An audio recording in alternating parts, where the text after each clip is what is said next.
विचार करा, तुम्ही वीकेंडला मस्त गाडी घेऊन लोणावळ्याला फिरायला निघालात.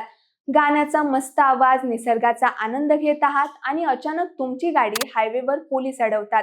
तुम्हाला वाटतं नेहमीसारखं लायसन्स किंवा कागदपत्र तपासतील, पण ते पोलीस अचानक तुमच्या गाडीत ड्रग्ज असल्याचा खोटा आरोप करतात आणि पुढच्या क्षणी तुमच्या गाडीचा ताबा घेऊन तुम्हाला मागच्या सीटवर ढकलतात आणि तुमच्याच कारमध्ये तुम्हाला ओलीस ठेवतात.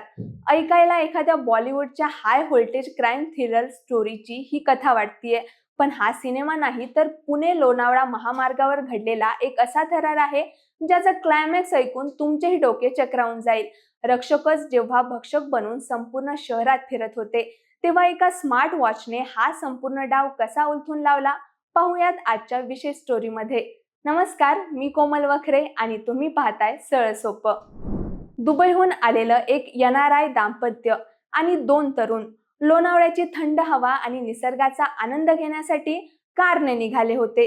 गाडी पुणे लोणावळा हायवेवरून सुसाट चालली होती, पण कामशेतच्या आसपास अचानक काही वर्दीतल्या लोकांनी त्यांची गाडी अडवली. पर्यटकांना वाटलं नेहमीची चौकशी असेल, पण गाडीतल्या एका पोलिसाचा चेहरा बदलला. तो ओरडला, तुमच्या गाडीत ड्रग्ज आहेत. हे ऐकताच पर्यटकांच्या पायाखालची जमीन सरकली. सर, आमच्याकडे काहीच नाहीये, आम्ही फक्त फिरायला आलोय, असं ते सांगत होते. पण पोलिसांना काहीच ऐकायचं नव्हतं. त्यांनी कायद्याची भीती दाखवली, जेलमध्ये सडवण्याची धमकी दिली आणि पर्यटकांना त्यांच्याच गाडीत ओलीस ठेवलं. त्यानंतर सुरू झाला एक भयानक खेळ. ते अपहरणकर्ते पर्यटकांना त्यांच्याच कारमध्ये डांबून संपूर्ण शहरात फिरवत होते. 1 तास नाही, 2 तास नाही, तब्बल 7 तास हा छळ सुरू होता. केस मिटवायची असेल, जेलमधून सुटायचं असेल तर 5 लाख रुपये काढा, असा तगादा त्यांनी लावला होता. फिरत फिरत ही कार एका ATM समोर येऊन थांबली. पैसे काढण्यासाठी दबाव वाढू लागला तसा गाडीतल्या पर्यटकांचा जीव चांगलाच टांगणीला लागला. काय करावं काही सुचत नव्हतं, पण म्हणतात ना, गुन्हेगार कितीही हुशार असला तरी एक चूक नक्की करतो. अपहरणकर्त्यांनी पर्यटकांचे मोबाईल फोन जप्त केले होते, पण त्यांचं लक्ष एका तरुणाच्या हातातील स्मार्ट वॉचकडे गेलं नाही. त्या तरुणाने अत्यंत हुशारीने न घाबरता आपल्या स्मार्ट वॉचवरून मित्राला एक मेसेज टाईप केला, इमर्जन्सी.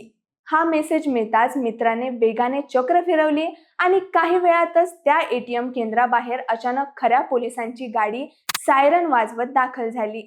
पोलिसांना पाहताच गाडीतल्या त्या अपहरणकर्त्यांची चांगलीच दाणादाण उडाली. पोलीस येत असल्याचं पाहून गाडीतले 4 संशयित अपहरणकर्ते अंधाराचा फायदा घेऊन तिथून पळून गेले आणि पर्यटकांची सुटका झाली. पर्यटकांचा जीव भांड्यात पडला खरा, पण खरा ट्विस्ट तर पुढे होता. या संपूर्ण छळवणुकीनंतर विमाननगरच्या त्या पीडित तरुणाने गप्प न बसता थेट लढायचा निर्णय घेतला. तो पोहोचला कामशेत पोलीस ठाण्यात. तिथे त्याने वरिष्ठ अधिकाऱ्यासमोर वदीच्या आड लपलेल्या त्या गुन्हेगारांचा संपूर्ण कच्चा चिट्टा खोलून ठेवला. जेव्हा पोलिसांनी या प्रकरणाचा सखोल तपास सुरू केला, तेव्हा समोर आलेली माहिती अंगावर काटा आणणारी होती. पर्यटकांचं अपहरण करणारे, 7 तास शहरात फिरवणारे आणि 5 लाखांची खंडणी मागणारे ते भामटे कोणी साधेसुधे चोर किंवा दरोडेखोर नव्हते, तर चक्क महामार्ग सुरक्षा पथकातील 3 पोलीस आणि 2 होमगार्ड होते, ज्यांच्या खांद्यावर हायवेवरील सुरक्षेची आणि पर्यटकांच्या रक्षणाची जबाबदारी असते. त्यांनीच वर्दीचा गैरफायदा घेऊन पर्यटकांना लुटण्याचा हा काळा धंदा मांडला होता. विमाननगरच्या त्या तरुणाच्या धाडसामुळे आणि एका स्मार्ट वॉचमुळे या खाकी वर्दीतल्या गुन्हेगारांचा बुरखा फाडला आहे. कामशेत पोलिसांनी या पोलिसांवर आणि होमगार्डवर गुन्हा दाखल केला असून पुढील कायदेशीर कारवाई सुरू आहे. पण आमचा सवाल आहे, हायवेवर स्वतःला सुरक्षित समजायचं की नाही? जर महामार्ग सुरक्षा पथकातील पोलीसच दरोडेखोर बनून फिरणार असतील, तर सामान्य जनतेने कोणाकडे पाहायचं? या भ्रष्ट पोलिसांना कोणती शिक्षा झाली पाहिजे? तुमची प्रतिक्रिया कमेंट बॉक्समध्ये नक्की कळवा आणि अशा सत्य घटनांच्या अचूक विश्लेषणासाठी आमच्या सरळ सोपं चॅनलला सबस्क्राईब करायला विसरू नका.